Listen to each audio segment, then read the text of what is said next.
So it's important to implement these in order, and this is number 8 out of 16, so we're halfway through. Okay, this, after you finish this will be the halfway point. And so this is stay busy and keep a certain momentum in that busyness. Okay, and I'm not talking about just busy work or whatever. In some case, whatever it takes to stay busy, because once you lose your momentum in whatever you're doing, it's hard to get started. It's like I mentioned before, and it's kind of a cliche that the hard part is getting started. Well, if you lose your momentum, then you have to start over. You kind of start up again, and that's a hard thing to do.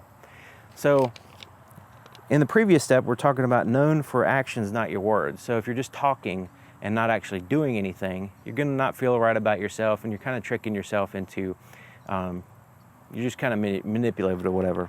But once you start taking action, and you're not concerned about talking and getting people's approval and all that stuff, and you're concerned with action, then you want to continue with that action. You want to continue doing it and have a certain momentum.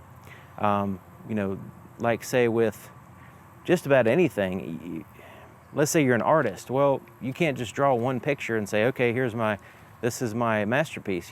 People that draw and have masterpieces have drawn thousands and thousands of crap in the past to get that masterpiece. They have to develop a skill, the 10,000 hours of activity towards accomplishing a mastery in a particular thing.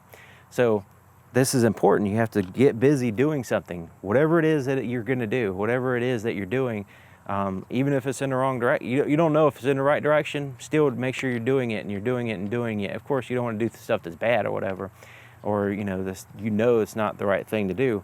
But you want to go ahead and develop it and develop it and develop it to the next level and the next level, the next level. Because, of course, we'll get into that in the future. The bottom of this level, the top of this level is the bottom of the next level. You have to constantly escalate and improve and bring yourself to a, outside of the norm, the novice part of the skill or whatever.